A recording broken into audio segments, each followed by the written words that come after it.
Hi, good evening. Welcome back to an academy and my name is Pratik Gupta.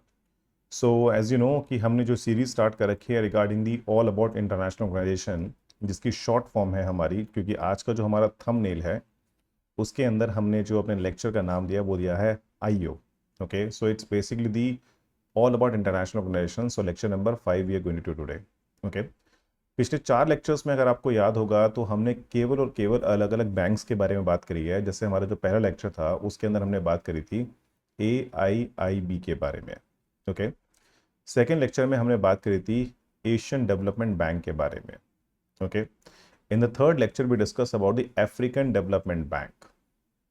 In the fourth lecture yesterday, we discussed about the new development bank or which is also known as a BRICS development bank. Okay, in 4 institution के बारे में अभी तक हमने बात करी है. देखिए, आज का जो हमारा लेक्चर होने वाला है उसमें हम डिस्कस करने वाले हैं regarding which is something which is not a bank but something related to bank और you can say related to money only, क्योंकि इनके नाम में ही सबसे पहला वर्ड जो आता है वो आता है फाइनेंस का.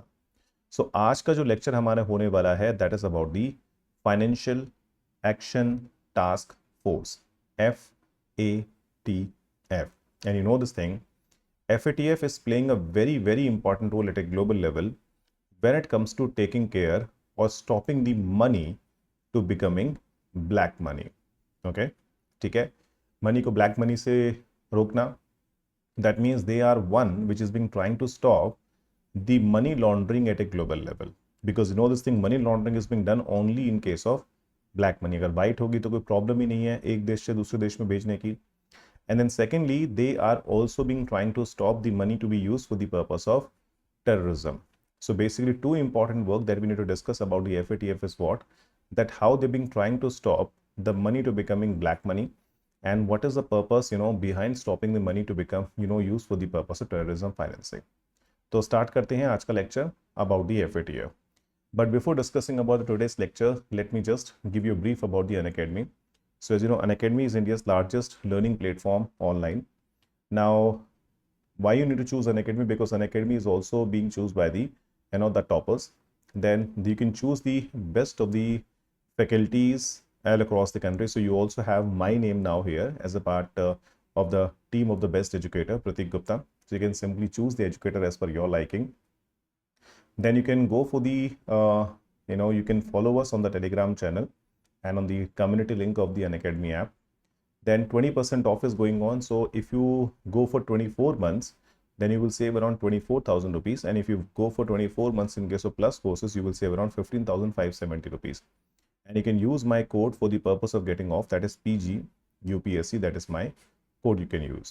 Okay, then after that, last chance of getting all the notes for around 10,000 rupees. So 20 booklets you will get, that will include that will cover all the aspects of UPSC syllabus and moreover previous year questions also. Then the bilingual batch was started on 29th of September that you can join. Then 0% EMI you can simply avail by calling on this particular number. Okay, so that is all about the Unacademy. Now let's come back to the FATF.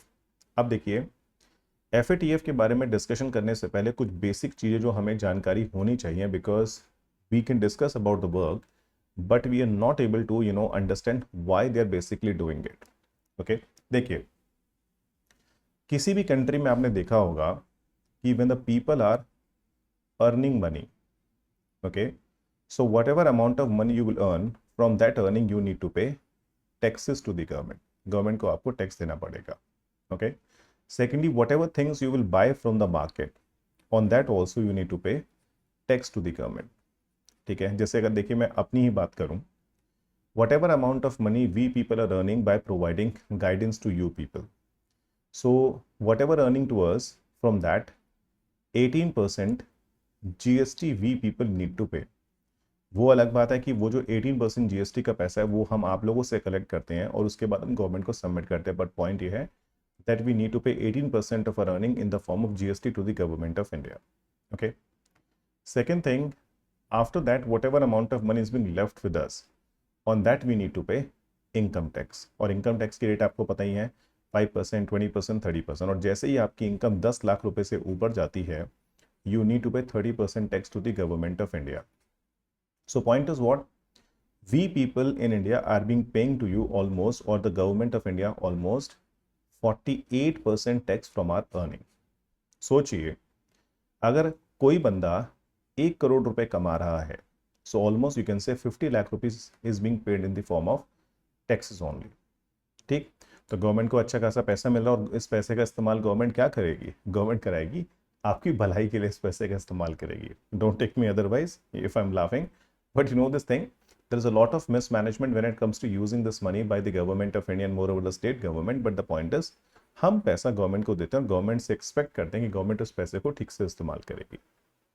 वहीं पे मान लीजिए, अगर मैं जो भी कमा रहा हूं और जो भी मैं काम कर रहा हूं, अगर वो गवर्नमेंट को रिपोर्ट ना हो, इनफॉर्मली उस काम को किया जाए, तो उस केस में क्या होगा?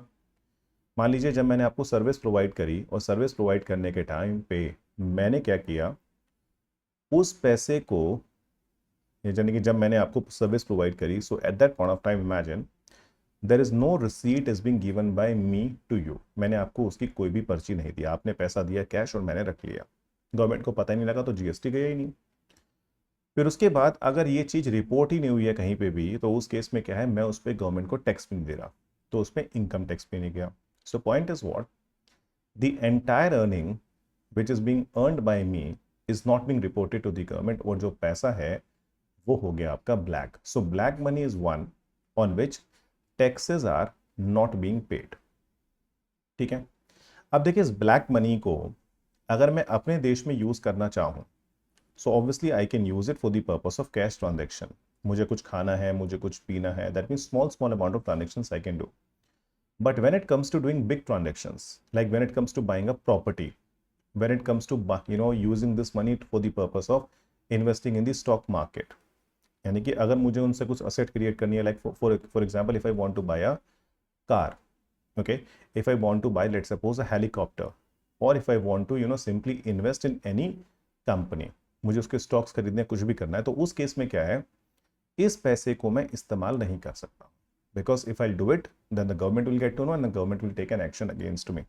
ठीक, तो what I am doing in this scenario, I am sending this money outside India. मैं इस पैसे को इंडिया से बाहर भेजता हूँ. इंडिया से बाहर भेजने का तरीका क्या है? I can simply send money from India to any other country through the legal channels. यानी कि मैं बैंकों के पास जाऊँ, बैंकों के पास जाके पैसे भेजूँ, और बैंक में से क्या कहेगा, सर मैं तो केवल जो ऑनलाइन पैसा होता है उसे ही ट्रांसफर करूंगा, that means I can only do the online transaction, I am not going to transfer your cash amount here. यानी कि आपका पैसा ट्रांसफर नहीं हो पाएगा. Getting? So in this scenario what should I do?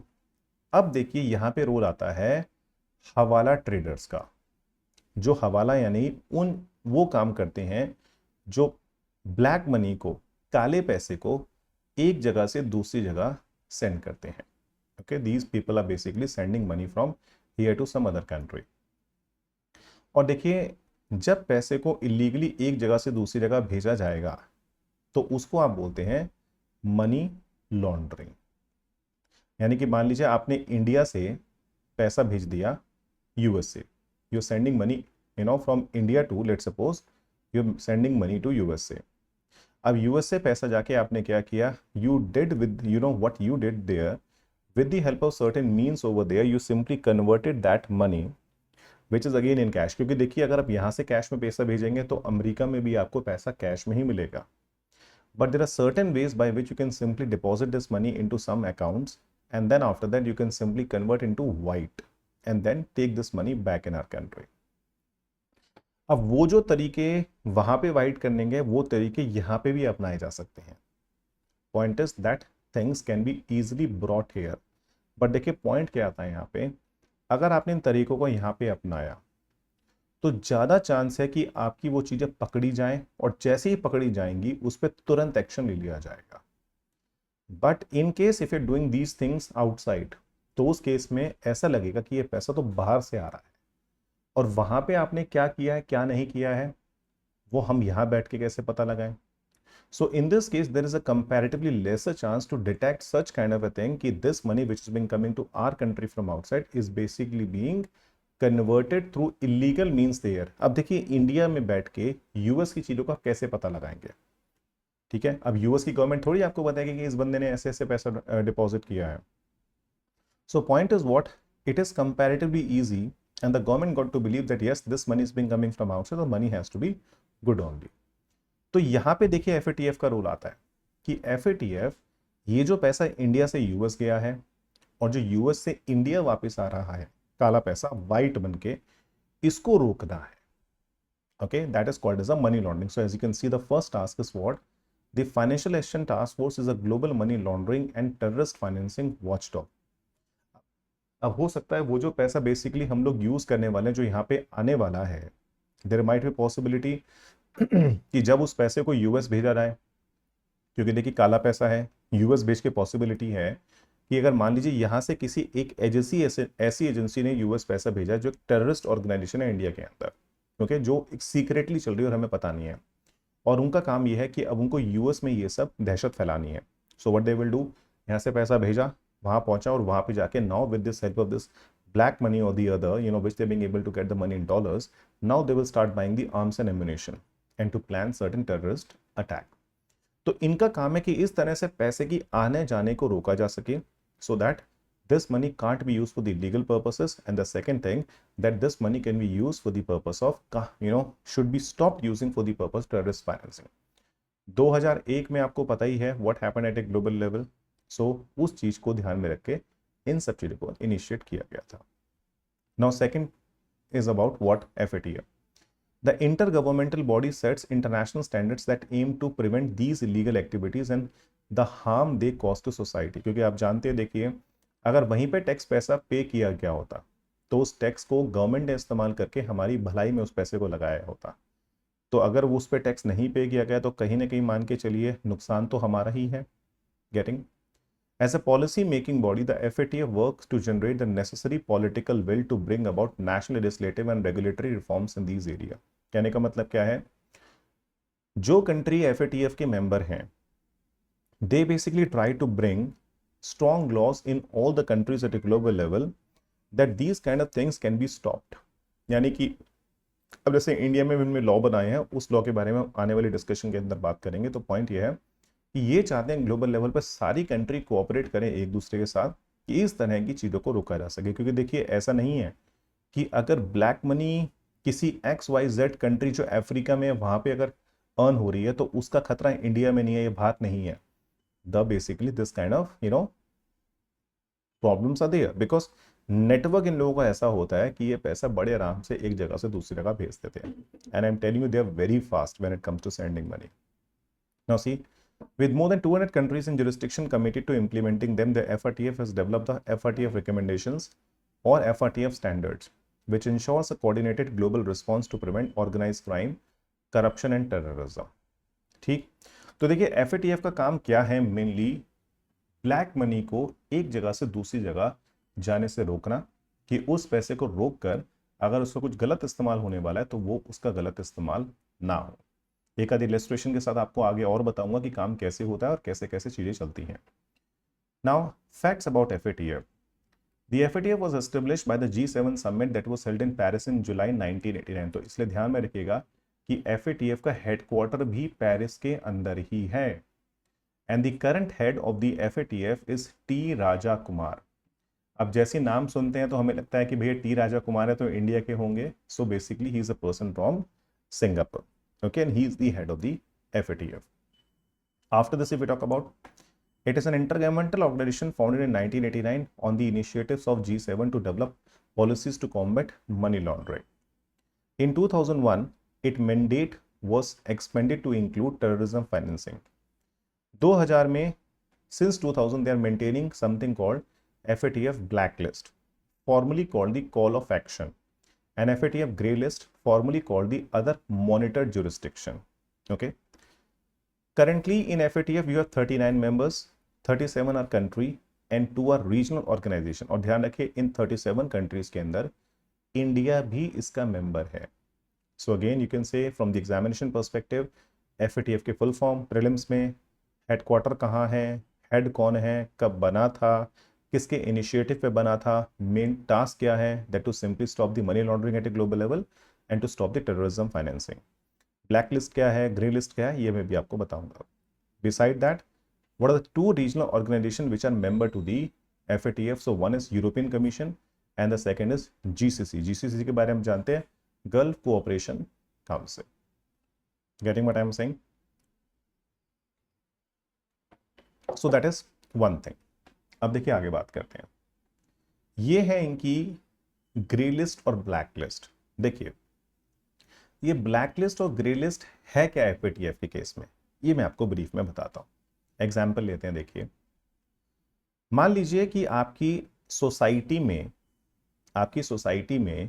There are multiple houses there, और multiple houses में जितने भी लोग रहते हैं वो आपस में एक दूसरे से इंटरेक्ट करते हैं। सो ऑब्वियसली इंटरेक्शन का मतलब क्या है, आप एक दूसरे के घर में आ रहे हैं, जा रहे हैं, बातचीत कर रहे हैं। तो ऑब्वियसली बात है जब किसी दूसरे के घर में आप जाएंगे तो आप ये भी देखेंगे कि वहां पे क्या है क्या नहीं है, and then you will get to know about those people even more when you go to their houses. बट मान लीजिए आपकी सोसाइटी में कुछ ऐसे लोग हैं, मतलब there are certain houses which are not having any kind of contact with anyone other in the society. ठीक है, ना तो वह किसी के घर आते हैं ना ही वो किसी के घर जाते हैं। So that the people are not aware what is all going on in their houses. Are you getting? तो आप में से किसी ने कभी उनसे बात करने की कोशिश की, आपने उनसे बोला कि यार आप कभी हमसे इंटरेक्ट नहीं करते हैं, प्रॉब्लम क्या है, कुछ इश्यूज हैं तो बताइए। वो बोलते हैं देखिए सर जो करना है करो बट हमें परेशान मत करो, हमें आपसे कोई मतलब नहीं है। So basically these people are basically having something in their houses which they never want the other to know about it. कुछ तो अंदर गड़बड़ है, कुछ तो काला घोटाला है। तो ऐसी कंट्रियां जो किसी के साथ कोऑपरेट नहीं कर रही हैं, या फिर ऐसे घर ग्लोबल लेवल पे जो किसी के साथ कोऑपरेट नहीं करते हैं, वो दूसरों से मतलब ही नहीं रखना चाहते हैं, वो है आपकी ब्लैक लिस्ट कंट्री। ठीक है, तो ब्लैक लिस्ट वो है जो मान के चलिए उनकी कंट्री में पैसा कहाँ से आ रहा है, कैसे जा रहा है, वो किसी को नहीं बताते हैं। वो कहते हैं तुम अपना काम करो, हमें करने दो, जो हमें ठीक लगता है वो हम करते हैं। So there is no relation with the other. Getting? So they not cooperating with each other. तो जैसे एक घर में आपके कुछ भी हो सकता है इस पर इनके घर में, वैसे इन कंट्रीज के इन एंड आउट क्या हो रहा है इनके अलावा किसी को पता नहीं है। अब देखिए सोसाइटी में एक घर और है जो इंटरेक्ट तो करते हैं, और मान लीजिए उनके घर में 2 फ्लोर हैं। एक फ्लोर पे वो कहते हैं ठीक है आप आ सकते हैं, दूसरे फ्लोर पे देख like no you are not suppose to go. यानी कि वो आपसे कोऑपरेट तो कर रहे हैं, वो आपसे इंटरेक्ट को कर रहे हैं बट नॉट कंप्लीटली। तो आप क्या कहते हैं, यार ये बंदा ना कुछ गड़बड़ लगता है, दाल में शायद कुछ काला है। अब हो सकता है कि वाकई में कुछ प्रॉब्लम हो और हो सकता है कुछ प्रॉब्लम ना भी हो। ठीक है, तो इसलिए उनको रखा जाता है ग्रे के अंदर। ठीक है, यानी कि बिल्कुल तो गलत नहीं है बट हाँ कुछ गलत हो सकता है। Are you getting? So FATF is putting those country as a part of grey list. तो जैसे अभी देखिए ब्लैक लिस्ट में नॉर्थ कोरिया और ईरान है, 2 ही कंट्री हैं, और ग्रे लिस्ट के अंदर यहाँ पे अराउंड 21 नेशंस हैं। Under that you also have Pakistan. मुझे याद है जब पाकिस्तान को ग्रे लिस्ट में इंक्लूड किया गया था, then people on Twitter here and there from India they were celebrating कि देखिए कितना अच्छा हुआ, पाकिस्तान ग्रे लिस्ट में आ गया, ऐसा ही देश है, ऐसी प्रॉब्लम है, ये है वो है। बट देखिए उसमें हमें खुश होने की जरूरत नहीं थी। That was not a movement of happiness, that was something which was a matter of a concern to us. Matter of concern क्यों है? क्योंकि आप जानते हैं अगर पड़ोसी के घर में कुछ प्रॉब्लम है या वो कुछ गलत कर रहा है तो ध्यान रखिए उसका असर आप पे भी पड़ेगा आने वाले टाइम में। टू रिमेंबर, क्योंकि अगर वहां पे गलत तरीके से पैसा आ रहा है जा रहा है, और अगर वो टेररिज्म फाइनेंसिंग के लिए उस पैसे का इस्तेमाल कर रहे हैं, मनी लॉन्ड्रिंग के थ्रू पैसा उनके देश में बहुत सारा आ रहा है गलत तरीके से, तो ध्यान रखिए कुछ ना कुछ तो गड़बड़ अगर वहां पे है।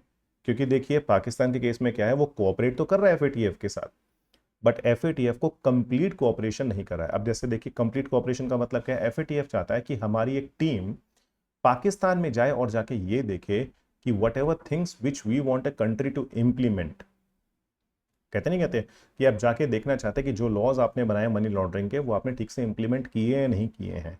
सो they want to have a physical kind of a presence over there.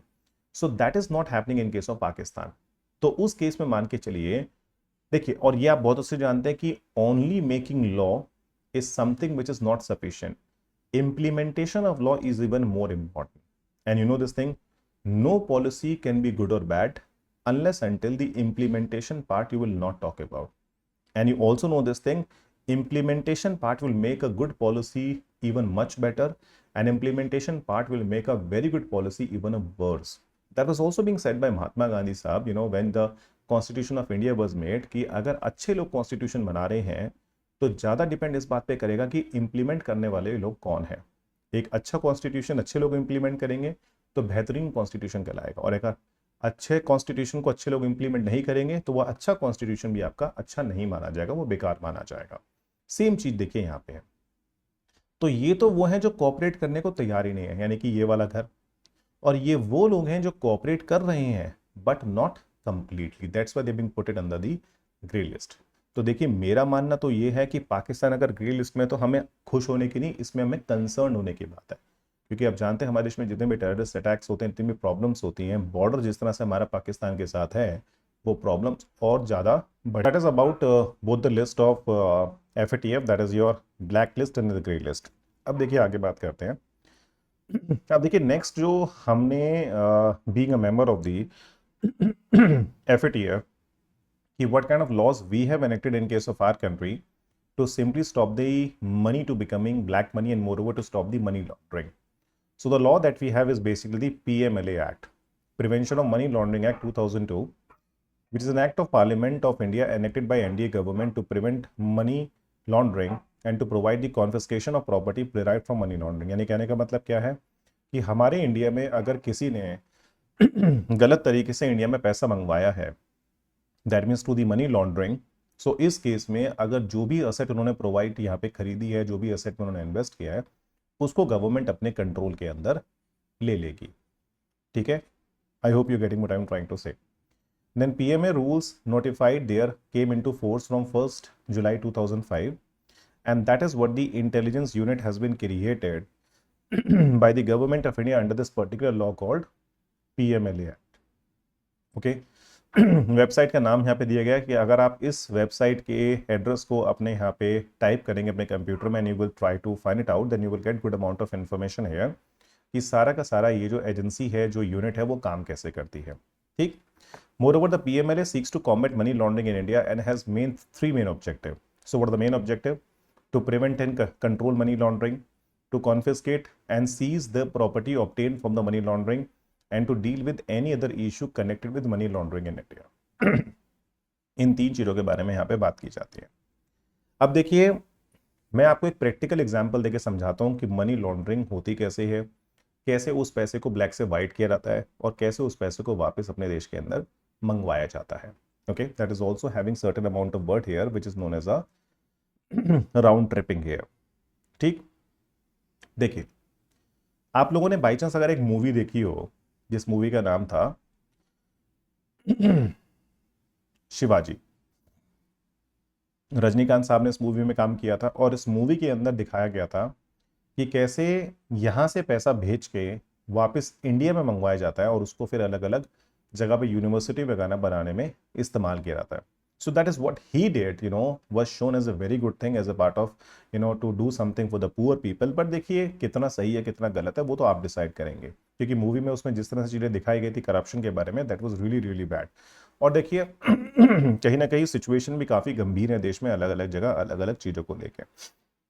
अब देखिए यहाँ पे कैसे काम चलता है. मान लीजिए there is a person in India और उनका नाम है A. He is having lot of black money with him. मान लीजिए उनके पास है 100 करोड़ रुपए. उन्होंने क्या किया, वो चाहते हैं इस पैसे को इंडिया से बाहर भेजना, but obviously through illegal means, क्योंकि लीगल तरीके से तो जाएगा नहीं, क्योंकि आपके पास पैसा है कैश में. तो ये क्या करेंगे, एक हवाला डीलर्स के पास जाएंगे. तो हवाला डीलर्स का एक नेटवर्क है पूरे वर्ल्ड में जो इलीगली पैसा एक जगह से दूसरी जगह भेजते हैं. और मैं आपको सीरियसली बताऊं, the police in all the country are basically aware about it कि कहाँ पे क्या क्या हो रहा है. Okay, they are aware, but the point is what, corruption और बाकी अलग इश्यूज की वजह से उन पे ज्यादा एक्शन नहीं लिए जाते हैं. Okay, so imagine there is a one person called A in India and he want to send this 100 crore rupees from India to a country called USA. तो इसके पास जाके बोलेगा कि साहब मुझे इतना पैसा यूएस से भेजना है, and he will simply ask US में कहाँ पे भेजना है. तो उसने बोला कि सर यूएस में मुझे न्यूयॉर्क में ये पैसा भेजना है. यानी कहा ठीक है, कोई दिक्कत नहीं है. So he will simply tell whatever amount of commission that is supposed to be paid by this person A to this hawala dealer when it comes to sending money from India to USA. Getting? अब देखिए, ये जो हवाला dealer है ये ए को एक unique code provide करेगा और कहेगा कि यूएस में न्यूयॉर्क में जिसको भी पैसा वहां पे कैश में रिसीव करना है उसके कोड बता दीजिए और उससे बोलिए कि this particular address in the New York city, go provide this unique number and he will be able to get the cash from that person. Okay, क्या का ठीक है. अब मान लीजिए यूएस में पर्सन है मिस्टर बी, जिसको ये यूनिक नंबर बताया गया, वो शॉप पे गया, नंबर बताने के बाद उसको वहां पे डॉलर्स में अमाउंट मिल गया. तो जो भी कन्वर्जन रेट है जो भी है या जो भी उनके बीच में तय हुआ उसके हिसाब से कैश उसको दे दिया जाएगा. अब देखिए यहां पे जो 100 करोड़ रुपए इस हवाला डीलर को इंडिया में दिए गए हैं कैश में, अब वो उसका क्या करेगा. There might be possibility he will send this money to Pakistan. और आप जानते हैं जिस तरह से हमारे बॉर्डर्स पाकिस्तान के साथ लगे हुए हैं, जिस तरह से वहां पे रोज इलीगल आना जाना होता है, तो मान लीजिए पैसा वहां भेज दिया गया और पाकिस्तान के लोगों ने क्या किया, इस पैसे को कन्वर्ट किया इनटू, और they basically start printing the kind of a fake currency. उससे मिलती जुलती करेंसी बना दी और असली को अपने पास रख दिया और बाकी जो फेक वाली थी उसको वापस इंडिया में सर्कुलेट करवा दिया. आप जानते हैं रिजर्व बैंक ऑफ इंडिया की टाइम टू टाइम रिपोर्ट आती है कि हमारे देश के अंदर फेक करेंसी का सर्कुलेशन कितना ज्यादा बढ़ गया है. That is one of the reason that the actual money is being going in the foreign countries like Pakistan and the other, they converting into the black one, the fake one, and they being simply sending us back.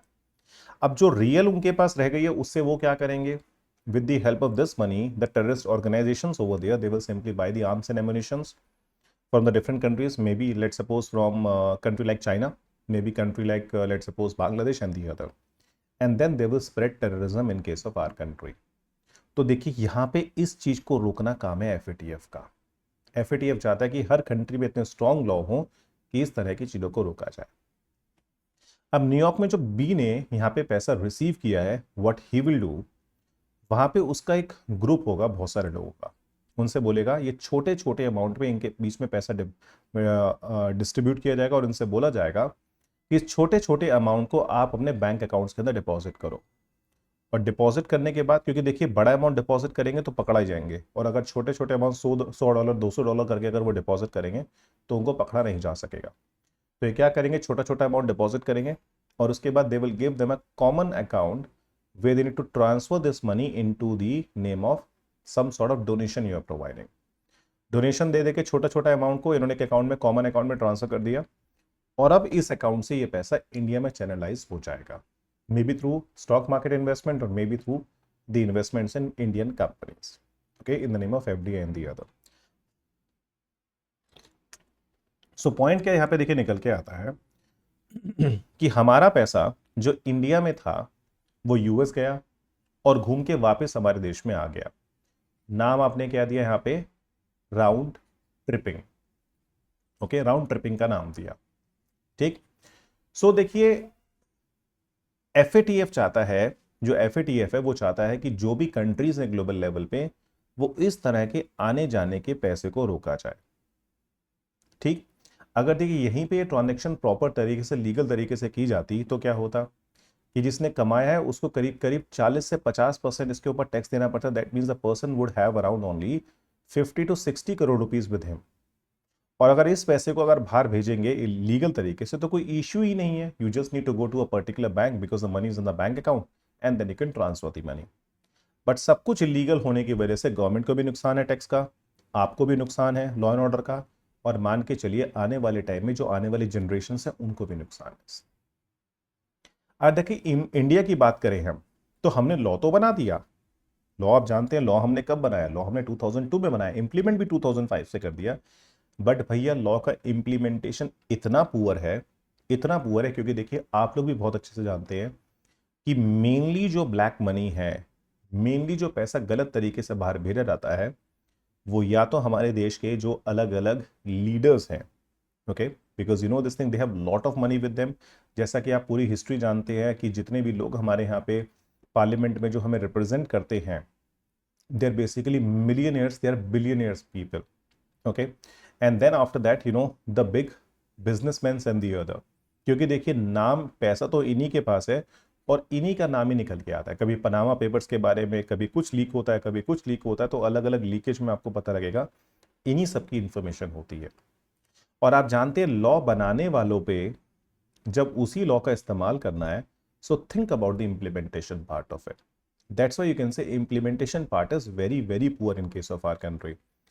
Though the law provide that if somebody will be found guilty of money laundering, shall be punishable with rigorous imprisonment from 3 years to 7 years, where the proceeds of the crime involved relate to any offense under paragraph 2 of part A of the schedule, the offense under the Narcotics, Drugs and Psychotropic Substance Act 1985, the maximum punishment may extend to 10 years. यानी कि 3 साल से लेकर 7 साल तक की सजा दी जाएगी, और वहीं पे अगर ड्रग्स इन्वॉल्व हो जाएंगे तो वही सजा जो आपकी 7 साल की थी वो बढ़ के 10 साल हो सकती है। ठीक है, अब देखिए अगर मैं आपको इसका रेट बताऊं, that how many people are basically being kind of punished. So from the day when the law was provided and the time we are being sitting today in July 2022, according to the data shared by the Union Government in Parliament, only 23 people, सोचिए क्या केवल 23 पे लोग हैं, only 23 people have been convicted in 5422 cases registered under the Prevention of Money Laundering Act in the 17 years after the law was passed. That means the conviction rate of just 0.5% है। तो देखिए मैं यहाँ पे ये नहीं कहना चाह रहा हूँ कि गवर्नमेंट सीरियस नहीं है, जो भी है, प्रोसीजर इतना लंबा है, इतना कॉम्प्लिकेटेड है। आप मान के चलिए, अगर अगला पैराग्राफ पढ़ेंगे, due to low conviction rate and the people against which the PMLA has been applied in the last few years, lawyers argue that the PMLA is invoked against a political rival और a डिसेंटर। यानी कि इस law का इस्तेमाल इसलिए नहीं किया जा रहा है that to stop the black money, to stop the money laundering, to stop the terrorism financing in case of our country। यानी कि जैसे ही X की गवर्नमेंट गई और Y की गवर्नमेंट पावर में आई, तो Y की गवर्नमेंट क्या करेगी, इनके लोगों को ढूंढ ढूंढ के इनके ऊपर इस लॉ का इस्तेमाल किया जा रहा है। या फिर इनकी पॉलिटिकल पार्टी से अगर कोई विद्रोह करके बाहर निकल गया, मान लीजिए there is a person called Z, जिन्होंने विद्रोह करके अगर वो निकल गए, तो उसके ऊपर इस लॉ को अप्लाई किया जाएगा। सो पॉइंट इज व्हाट, इस लॉ का एक्चुअल तरीके से ठीक से इस्तेमाल ना करके इस तरीके से इस लॉ का इस्तेमाल किया जा रहा है। तो जिस तरह की कन्विक्शन रेट है और बाकी चीजें, आप कह सकते हैं कि देश में, और आपको ये बहुत अच्छे से पता है, अगर आप पनामा पेपर्स की बात करेंगे तो you are aware about it कि कितने सारे लोगों का नाम आया था उसमें, सारे के सारे बड़े बड़े पॉलिटिशियन, बड़े बड़े सेलिब्रिटीज, उन सब के नाम थे, बट उनके ऊपर एक्शन क्या लिया गया? Hardly any action was taken. Okay, so आई गई बात, हो गई चीजों की डिस्कशन हुई, उसके बाद बात खत्म हो गई। पॉइंट ये है कि इन चीजों के लिए चाहिए आपको serious political will. Political will के साथ जब आप बात करते हैं, जब एडमिनिस्ट्रेटिव विल साथ में जुड़ जाएगी, तो अपने आप ही इंप्लीमेंटेशन पार्ट उसका बेहतरीन हो जाएगा। तो इंप्लीमेंटेशन आपको दिख रहा है, it's very very poor in case of our country. Getting what I am trying to say? So जो कंप्लीट पर्पस है इस लॉ का, जो कंप्लीट चीजें हम चाहते हैं इस लॉ के थ्रू, आप मान के चलिए हमारी कंट्री के अंदर यही नहीं, अगर आप बाकी कन्विक्शंस की भी बात करेंगे, चाहे वो रेप केसेस हैं, चाहे और केसेस हैं, कुछ भी है, उनमें conviction rates are very very low because the procedure is very lengthy. आप जानते हैं लॉ कमीशन की रिपोर्ट के हिसाब से in India on an average to settle one particular case we are taking around 11 years to do it. तो अगर 11 साल लग रहे हैं तो आप सोच सकते हैं कितना पेनफुल है और कितना लंबा प्रोसेस है। ठीक, so this is what I need to tell you about the this particular thing. So कहने का मतलब कि हमने इस पर्टिकुलर चीज के अंदर क्या डिस्कस किया कि FATF is basically something which is trying to stop the money to convert into black money. Then after that, the money should not be laundered. Okay. Then after that, if that money is basically being laundered in any way, then we need to stop it for the purpose of using for any kind of terrorist activity. Getting what I'm trying to say? तो देखिए, अगर आप लोगों ने Shivaji movie नहीं देखी है, then I'll suggest you see this movie once and you will get to know the reality कि कैसे पूरा का पूरा काम किया जाता है इस चीज के अंदर. तो जो मूवीज में दिखाया जाता है वो गलत नहीं होता है, कहीं ना कहीं हमारी सोसाइटी की सच्चाई उसमें दिखाई जाती है. बट आजकल के टाइम में तो आप जानते हैं मूवीज बहुत ही कम आ रही हैं, रेयरली आ रही हैं, और जो मूवीज आती हैं मोस्ट ऑफ द टाइम बेचारे वो you know the things what I am trying to say here. ठीक है, तो चलिए आज के लेक्चर में इतना ही. Moreover I just need to tell you that my course have been published for 10th of October onwards, and the timings will be 3:30 to 5:30, that you can simply kind of enroll there. So the timings will be 2 hours every day and we will take around 40 classes to complete the entire course for the economics. Okay, so that is what the last announcement, that test series you people can avail for 15,000 rupees, and then after that that optional subjects you can enroll for public administration, anthropology, geography and mathematics. Very scoring optional these are. And this thing, on 2nd of October history special is going to be organized. 30 questions, 45 minutes, and the scholarship will be given 50% to 50 rank holders. Then 51 to 250 ranks will get around 30% scholarship, and then 251 to 500 will get around 25% scholarship. Okay, and then that is what we have. Then after that you have the doubt session, and you can simply use this QR code for the purpose of finding out all the doubts and the other thing, and that is what I need to tell you. चलिए आज के lecture में इतना ही. आने वाले lectures में और चीज़ों के बारे में बात करेंगे.